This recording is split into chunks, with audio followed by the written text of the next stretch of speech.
हिमालय की बर्फीली घाटियों में 12,000 फीट की ऊंचाई पर एक ऐसा गुफा स्थित है जहां मृत्यु रुक जाती है और अमरत्व की कथा जन्म लेती है। ये कोई साधारण गुफा नहीं बल्कि वो पवित्र स्थान है जहां स्वयं भगवान शिव ने माता पार्वती को अमर कथा सुनाई थी। आज हम जानेंगे अमरनाथ गुफा का रहस्य, इसका इतिहास, इससे जुड़ी पौराणिक कथा, वैज्ञानिक दृष्टिकोण और वो अद्भुत चमत्कार जो आज तक वैज्ञानिक भी समझ नहीं सका। वीडियो को शुरू करने से पहले अगर आप हमारे चैनल पर नए हैं तो चैनल को सब्सक्राइब करना ना भूलें, क्योंकि हम आपके लिए लाते हैं ऐसे ही चमत्कारी और रहस्यमय कहानियाँ। साथ ही बेल आइकन को दबाएं ताकि अगली शिव कथा सबसे पहले आप तक पहुँचे। ये गुफा जम्मू कश्मीर के अंतर्गत श्रीनगर शहर से लगभग 140 किलोमीटर की दूरी पर है। हिमालय की बर्फीली चोटियों के बीच करीब 12,000 फीट की ऊंचाई पर, जहां गर्मियों में भी बर्फ जमी रहती है। यहाँ पहुँचने के लिए लोग या तो पहलगाम वाले रास्ते से जाते हैं या फिर बालटाप वाले रास्ते से। दोनों ही रास्ते रोमांच से भरी हुई हैं, लेकिन कठिनाई में भी कम नहीं। कहते हैं सन 1850 के आसपास जब एक मुस्लिम चरवाहे जिनका नाम था बूटा मालिक ने अपने पशुओं को चढ़ाते हुए गुफा तक पहुंचा। गुफा के भीतर आने के बाद उन्होंने बर्फ का एक अद्भुत शिवलिंग देखा। चारों ओर बर्फ जमी थी, लेकिन बीच में एक प्राकृतिक शिवलिंग जो धीरे धीरे बड़ा होता जा रहा था। बूटा मलिक भागकर गांव लौट आया। लोगों को ये अद्भुत बात बताई। लोग उसे पागल समझने लगे, लेकिन जब गांव वाले उसके साथ उस गुफा में पहुँचे तो सच में वहाँ बर्फ का शिवलिंग मौजूद था। तभी से उस गुफा का रहस्य सामने आने लगा। धीरे धीरे ये स्थान अमरनाथ के नाम से जाना जाने लगा। लेकिन ये गुफा तो सदियों से थी, तो क्या यह पहला अवसर था जब किसी ने इसे देखा? नहीं, पुराणों में इस गुफा का वर्णन हजारों साल पहले मिल चुका है। नीलमत पुराण में अमरनाथ यात्रा का उल्लेख है। राजतरंगिणी जैसे प्राचीन ग्रंथों में भी इस गुफा का जिक्र है। इतिहासकारी मानते हैं कि गोपनंदिया वंश के समय यानी लगभग 30वीं शताब्दी ईसा पूर्व में भी लोग अमरनाथ की यात्रा किया करते थे। कई शिलालेख और ग्रंथ इस बात का पुष्टि करता है। लेकिन कालांतर में इस गुफा पर बर्फीले तूफान और ग्लेशियर के कारण रास्ते बंद हो गए। लोगों को इसका रास्ता मालूम नहीं रहा और धीरे धीरे अमरनाथ गुफा भुला दी गई। फिर बूटा मलिक यानी एक चरवाहे के द्वारा इसकी पुनर्खोज हुई और तभी से अमरनाथ यात्रा का सिलसिला दोबारा शुरू हो गया। और हर साल लाखों श्रद्धालु यहाँ पहुँचने लगे। कोई मनोकामना लेकर तो कोई श्रद्धा लेकर अमरनाथ बाबा की कृपा पाने के लिए आते हैं। भगवान शिव केवल त्रिनेत्रधारी देव नहीं बल्कि अमरत्व के स्वामी भी है। पर क्या आपने कभी सोचा है कि शिव स्वयं अमर क्यों है? उनकी अमरता का रहस्य क्या है? यही जानने की इच्छा एक दिन माता पार्वती को हुई। तब माता पार्वती ने शिव से पूछा, प्रभु, आप तो जन्म और मृत्यु के बंधन से परे हैं, आप अमर हैं, परंतु आपने ये अमरत्व कैसे प्राप्त किया? शिव जी मुस्कुराए। उनकी तीसरी आंखों की लो थोड़ी मद हुई। उन्होंने कहा, पार्वती, ये एक ऐसा रहस्य है जो मैं किसी को नहीं बताया और आज मैं तुम्हें बताऊंगा। लेकिन शिव जी जानते थे ये कथा इतनी रहस्यमय है कि इसे केवल पूर्ण एकांत में ही सुनाया जा सकता है, क्योंकि ये अमर कथा है, जो सुन ले वो स्वयं अमर हो जाए। शिव जी ने माता पार्वती को लेकर कैलाश यात्रा शुरू की। रास्ते में उन्होंने अपने सभी साथियों को त्याग दिया। नंदी बैल को कैलाश पर ही छोड़ दिया, गणेश जी को पीछे छोड़ दिया, सर्प को भी छोड़ दिया और यहाँ तक कि 5 तत्व पृथ्वी, जल, अग्नि, वायु, आकाश, इनका भी परित्याग कर दिया। वो चल पड़े हिमालय की बर्फीली गहराइयों में, जहाँ कोई जीव जंतु, कोई देवता, कोई असुर भी ना पहुँच सके। आखिर वो पहुँचे एक बर्फ से ढकी गुफा में और यही गुफा आज अमरनाथ गुफा कहलाती है। वहाँ शिव जी ने समाधि लगाई। चारों ओर ध्यान का मौन छा गया। फिर शिव जी ने शुरू की अमर कथा। उन्होंने पार्वती का अमरत्व की गूढ़ रहस्य बताया। कैसे आत्मा अजर अमर है, कैसे जन्म मरण केवल माया है और कैसे योग और तप से मनुष्य मृत्यु पर विजय पा सकता है। पर शिव जी को ये ज्ञात नहीं था कि उनकी इस कथा को 2 कबूतर भी सुन रहे थे। कहते हैं जब शिव पार्वती गुफा में पहुँचे तो पार्वती जी ने कहा, ये जगह तो पूरी सुरक्षित है, पर कोई ये कथा सुन तो नहीं रहा ना? शिव जी बोले, नहीं, यहाँ कोई नहीं है, सब कुछ त्याग दिया मैंने। परंतु गुफा के एक कोने में एक सफेद कबूतर का जोड़ा अंडे के भीतर छिपा बैठा था। शिव पार्वती को इसका आभास भी नहीं हुआ। जैसे ही शिव जी ने अमर कथा सुनानी शुरू की, वो अंडे फूटे और वो 2 कबूतर जन्म ले चुके थे। उन्होंने पूरी कथा सुन ली। जब कथा समाप्त हुई तो शिव जी को अचानक आभास हुआ कि कोई और भी ये कथा सुन चुका है। उन्होंने क्रोध में पूछा, कौन है यहाँ, किसने ये कथा सुनी? तभी वो 2 कबूतर सामने आ गए और शिव जी से प्रार्थना करने लगे, प्रभु हमसे कोई अपराध नहीं हुआ, हम केवल कथा सुन रहे थे, हमें दंड मत दीजिए। शिव जी का क्रोध शांत हुआ। उन्होंने कहा, जिसने ये कथा सुन ली वो अमर हो जाता है, तुम भी अमर होगे और यही इस पवित्र गुफा के पास निवास करोगे। कहते हैं आज भी अमरनाथ यात्रा के दौरान कई श्रद्धालु उन 2 कबूतरों को गुफा के रास्ते उड़ते हुए देखते हैं। भीषण ठंड, बर्फीली हवाएं, ऑक्सीजन की कमी, फिर भी वो कबूतर न मरते हैं न कहीं जाते हैं। वो अमर कथा के अमर साक्षी बने हुए हैं। लोग मानते हैं कि जो इन कबूतरों का दर्शन कर लेते हैं उसे भी बाबा अमरनाथ की विशेष कृपा प्राप्त होती है।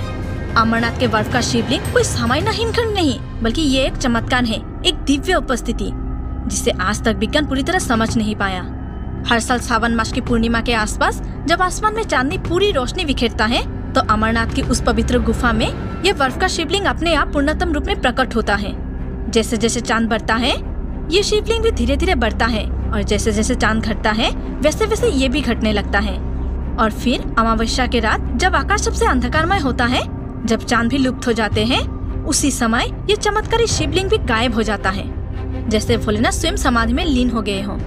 अब सोचने वाली बात ये है कि क्या ये सिर्फ बर्फ के जमने और पिघलने का खेल है, क्योंकि तापमान तो वैसा ही रहता है, हवा भी वही बहती है, नमी भी बराबर रहती है, फिर ये अद्भुत परिवर्तन कैसे होता है। वैज्ञानिकों ने कई सिद्धांत दिए, कोई कहता है हवा का गति, कोई कहता है चट्टानों की स्थिति, पर कोई भी आज तक ये स्पष्ट नहीं कर पाया कि ये शिवलिंग चांद के साथ क्यों और कैसे बदलता है। भक्तों का मानना है कि ये कोई प्राकृतिक घटना नहीं, ये तो स्वयं महादेव की उपस्थिति का प्रमाण है। जैसे चांद के हर रूप में शिव का तेज छिपा है, वैसे ही शिवलिंग के परिवर्तन में शिव की लीला छिपी है। और यही तक कारण है कि लाखों लोग भयंकर ठंड और कठिनाइयों को झेलकर इस गुफा तक पहुंचते हैं, केवल एक दर्शन पाने के लिए, एक झलक उस चमत्कार की जो आंखों से नहीं आस्था से दिखाई देती है। आप क्या सोचते हैं, क्या ये महज एक संयोग है या फिर शिव की उपस्थिति का प्रमाण?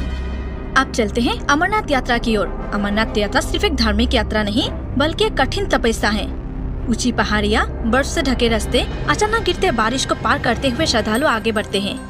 हवा इतनी पतली हो जाती है कि सांस लेना भी कठिन लगता है। कई जगह पर तो इतनी ठंड होती है कि हाथ पैर भी जैसे शून्य हो जाएं। इस यात्रा के 2 मुख्य रास्ते हैं। पहलगाम रूट ये पौराणिक मार्ग है, लंबा और कठिन। इस रास्ते में कई पड़ाव हैं जहाँ रात बितानी पड़ती है, लेकिन रास्ते की सुंदरता, देवदार के घने जंगल, कलकल करते झरने और बर्फीले चोटियाँ जो थकान को थोड़े भूलने पर मजबूर कर देते हैं।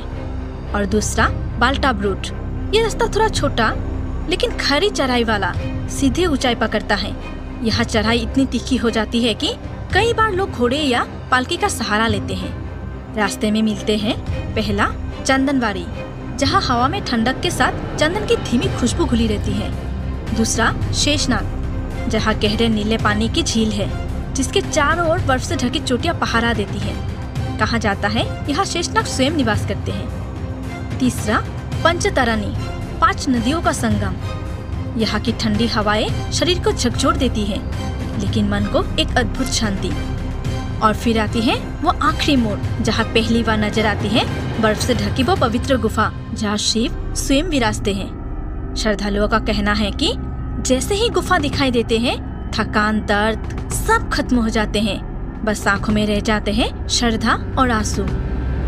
अमरनाथ यात्रा के रास्ते में और गुफा में कई ऐसे चमत्कार होते हैं जिन्हें सुनकर रंगोटे खड़े हो जाते हैं। कई श्रद्धालु बताते हैं कि उन्होंने शिव की त्रिशूल की आकृति बर्फ पर उभरी हुई देखी। कोई कहते हैं उन्होंने वह नंदी आकृति को देखी। ये आकृतियाँ कुछ ही पलों के लिए दिखाई देते हैं, फिर बर्फ की पत्थरों में खो जाते हैं। कुछ लोग वहाँ से लौटने के बाद असाध्य रोग से मुक्ति पाने की गवाही देते हैं। डॉक्टर जवाब दे चुके होते हैं, पर अमरनाथ के दर्शन के बाद उनकी हालत सुधर जाती है। गुफा के अंदर एक अद्भुत शांति होती है। ऐसा लगता है मानो कोई अदृश्य शक्ति वहाँ मौजूद हो जो हर किसी को अपनी गोदी में ले लेती हो। और सबसे बड़ा रहस्य वो तो सफेद कबूतर। लोगों ने यात्रा के दौरान भीषण बर्फबारी या तूफान के बीच भी इन 2 कबूतरों को उड़ते हुए देखा है। कहा जाता है ये 2 कबूतर किसी भी मौसम में नहीं मरते। कभी कभी ये गुफा के भीतर भी दिखाई देते हैं, बर्फ के बीच बिल्कुल शांत बैठे हुए।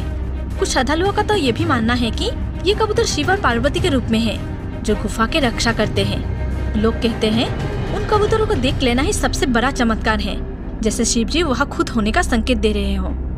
अमरनाथ की यात्रा कठिन जरूर है, लेकिन जब इंसान वहाँ पहुँचते हैं तो समझ आता है कि ये सिर्फ रास्तों की दूरी नहीं बल्कि आस्था और ईश्वर के बीच का सफर है। अब बातें करते हैं वैज्ञानिक दृष्टिकोण की।